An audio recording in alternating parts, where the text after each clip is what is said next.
All right, well, that's our cue. We'll go ahead and get started. I'm Todd O'Hair with the Montana Chamber of Commerce, and Bridger Mahlum is with us today. We're in two different locations today because the legislature is taking a little breather, and we had kind of light attendance today for our weekly update on the legislative session. I suspect most folks are taking advantage of this Good Friday before Easter and the beautiful weather that we've got, but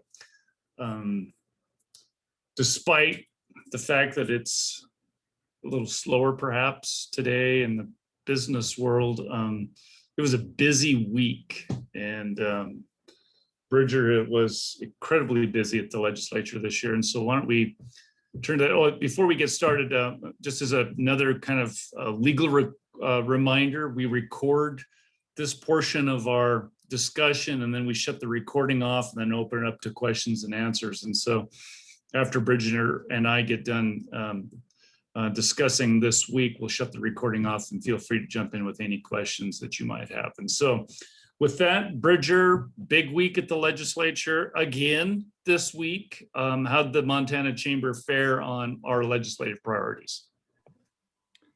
Thanks, Todd.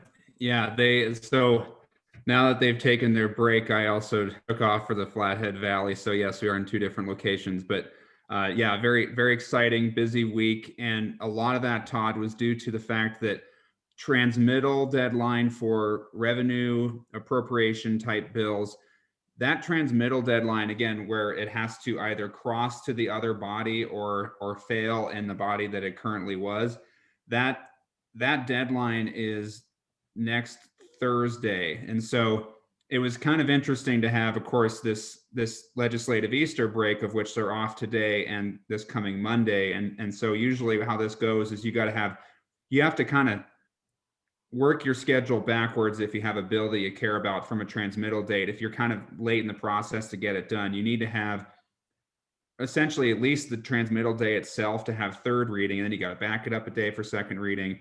And it really needs to get out of committee the day before that. And so because there's only like 2.5 days of legislature between when they come back from break and that transmittal deadline, a lot of these major bill hearings on that had to do with a fiscal note, again, a revenue or appropriation or a tax piece of legislation, that really had to have its committee hearing by yesterday, Thursday.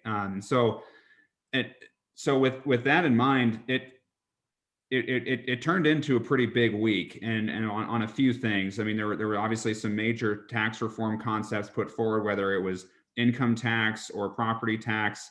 And then there were some really big hearings on how to regulate recreational marijuana. A couple of the things we were in on this week was Senate Bill 399, and this is a repeat of a bill that we supported in 2015 that would simplify the individual income tax code, which of course applies to a lot of business members of ours, because if you're doing your taxes through individual income tax structure. And so that was a big bill by Senator Greg Hertz that got out of executive action just yesterday after the hearing wrapped up. And so we're going to be seeing that on second and third reading coming up this week. But yeah, just lots going on, Todd, and there will be a lot of floor action between Tuesday and Thursday this week, so that those big revenue bills can get across to the other body. So Bridger, touch on where we ended up with, we've got three of our bills. I guess we have one officially signed into law. Did we get another one signed this week? And we've got 4 big priority bills that have been moving through the legislative process, and we've been doing pretty well on those. Where are we with the 3 that have not been signed into law as of yet? Yeah, Todd, really exciting news for those of you and chamber members that have that helped us come up with our core 4 priority bills that we took a lead on this session. And another one of those was signed this week, and that was House Bill 254 to amend the Wrongful Discharge Act and achieve some meaningful employment law reform to give a lot more predictability for both employers and employees one of the key components of this, of course, being the fact that we were able to, with that bill, extend the default employee probationary period from 6 months to 12 months. So for any employer that doesn't stipulate in their own employee policy how long that probationary period is, it now is extended for a full 12 months. So you get, depending on the business, obviously, you might have a summer might be a bigger season for you just based on what you do, and maybe it could be vice versa with winter. And so to be able to see to be able to evaluate fit and performance for an employee for an entire calendar year gives you the full set of how they handle their conduct and their work ethic, et cetera, through the high times of your business and the low times of it, depending on the season. And so we were really excited to get that bill through. It was signed by the governor on Wednesday. And so that's huge. So 2 of our 4 bills have been signed by the governor to date. We've got a couple more that are still in the process. We're feeling cautiously optimistic that they will continue to move through and get done. Of course, that is 2 more legal reform, tort reform bills that we think are going to make Montana's legal climate more predictable for business. And that is Senate Bill 251, dealing with phantom damages, medical expense recoveries when it comes to personal injury lawsuits. And then the trespasser liability bill, making sure that you as a property owner don't owe a duty of care to a trespasser, an unwanted person on your property, unless it's truly in a case of misconduct. And so those are moving through the process, Todd, and we're feeling really good about getting our full slate of priorities through the legislature and signed by the governor this session. Using the crystal ball that you have available, can you give us kind of your best guess on when you might see additional action on those 2 remaining chamber priority bills? Yeah, so the Senate Bill 251 phantom damages bill was passed through the House this week. It passed 3rd reading yesterday. And so because there were some amendments put on it in the House committee, it needs to return to the Senate for concurrence. I anticipate, and it's going to depend on how busy the Senate schedule will be with some of these revenue type bills that have to get through or die by Thursday. If that schedule isn't too burdensome, I could see that, a quick Senate concurrence on that one coming late next week. But if not, then I would think that the week following we'd get that done. And then of course with the trespass bill, that's waiting to be heard on 2nd reading in the House, and that wasn't amended in the House committee. And so once that's put on the board, and if we get the votes that we expect to with that one, that just needs to go through the House, and then it gets right to the governor's desk. So next week will be driven largely by revenue bills that have got some sort of a revenue cost attached to them or a tax related to them. And that's going to plug up kind of the process. Next week, there's going to be a big focus on that as we roll into next week, as they try to meet that transmittal deadline for those revenue type of bills. Amongst this mix here is this federal dollars that have come into the state of Montana. They're trying to figure out how they're going to allocate those dollars.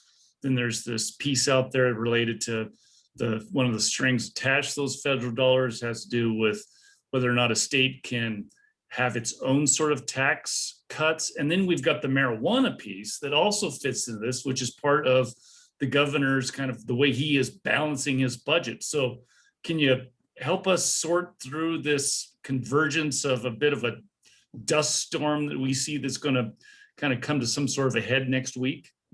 Well, Todd, how much time do we have? Yeah, I know. It's very complicated. Yeah, I'll hit on some highlights, but really one of the bills that just about anybody who, whether you pay a minimum amount of attention in the legislature or you're in it every day like we are, you really should have circled and pay attention to the permutations and changes that are taking place with House Bill 632. And I'll repeat that, it's House Bill 632. That's being carried by Representative Frank Garner of Kalispell. And that is the aircraft carrier of sorts that generally allocates the federal COVID relief dollars that have been assigned to Montana. And as you read through this bill, you will see that, we're talking about a little over $600 million in state infrastructure projects and local infrastructure grants, another $250 million into communications projects, so broadband type stuff, $150 million plus into economic stabilization grants, I mean, it goes into Department of Justice, Department of Health and Human Services, Department of Labor, workforce type grants.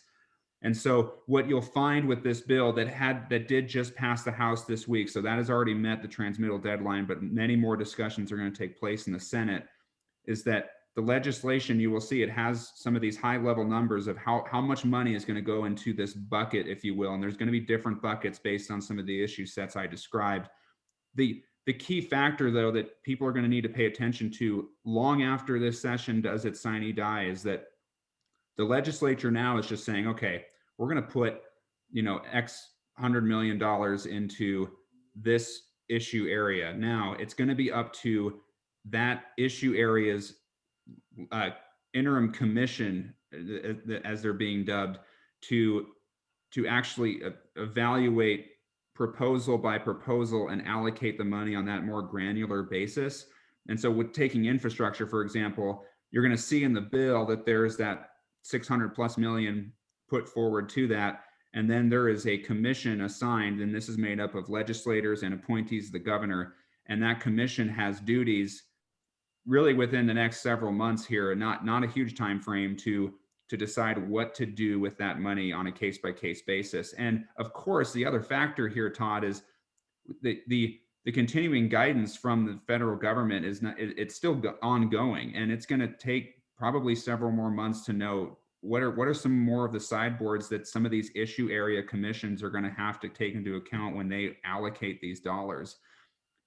I think what it means for folks like us and for business owners as well is we have an opportunity during the next interim process to start sharing great ideas with how to use this money for the greater good of Montana. And if you're a business owner that has an idea, when it comes to, how to fix some solutions when it comes to how to deal with COVID going forward, if you're a contractor that's ready to do, shovel ready work on an infrastructure project, we'd be happy to start collecting those ideas, because there will come a time here, an appropriate time to start letting some people know about some of these ideas, so that the dollars are being used and that we don't have to just give it back. And so House Bill 632, take a look at that one, folks, for those viewers out there. And yes, Todd, you mentioned a couple other interesting dynamics that are going to come forward here over the next several days.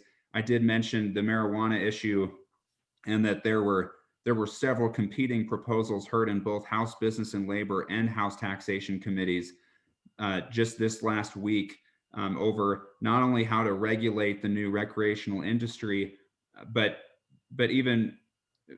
what was probably even more controversial than that was how to use the tax revenue that would come from recreational marijuana sales. And the ideas range from putting all that revenue into the public pension system, all the way to putting a huge majority of that funding into addiction, mental health services. And then of course there's the language of the initiative itself. And while you can't appropriate by initiative, the suggestions there. And so the voters, to some extent here, have an expectation that some of this money is going to go to recreational trail maintenance and issues that are related to that. And so there's a ton of unpacking still to do with those bills. I'd advise folks to pay particular attention to House Bill 701. This is the proposal that the governor supports, where the funding goes mostly to that mental health and addiction services. I think he has dubbed it the Heart Act, or like a Heart Fund, if you will. It's an acronym. I don't have it in front of me now, but that's something to pay attention to. And Todd, I'd say the other thing the open question that's going to dominate this session over the next couple of weeks is, can the governor's tax relief bills be passed without compromising our access to the federal COVID dollars? Federal guidance isn't totally clear on exactly what you can get away with when it comes to this. They say that you can't just be passing a whole bunch of tax relief bills, but can you use a bill like the tax simplification one that I talked about earlier that does have some tax relief for some folks, but really the overarching concept of the bill is that it's simplifying compliance and administrative burdens of taxation. Is that enough of a different theme to still have our cake and eat it too? That like I said, we could go all day talking about this, but that's just some of the highlights I'm hearing about it, and some of the open questions we're gonna have to pay attention to as we get closer to the end of this thing. We're getting closer to the end of the session, and it sounds like there are a tremendous number of unanswered questions. And even more problematic is that there's no certainty on when some of those questions might actually get answered. So this is going to be entertaining for some as we roll through the rest of the legislative session. I think the good news is from the Montana Chamber's perspective is that we are setting up for, some real high success for some significant tort reform bills that we've been working on since last summer in a real proactive, aggressive sort of fashion. We're excited about our prospects on that without getting out ahead of ourselves on that as well. I think we're getting ourselves in a position here too to be able to play a meaningful role with these COVID dollars as that sorts itself out. So I want to thank everyone for being a member of the Montana Chamber, and we'll stop the recording now. And so if anyone has any questions about anything that we touched on, or particularly rumors that you may have picked up through the process, questions about other pieces of legislation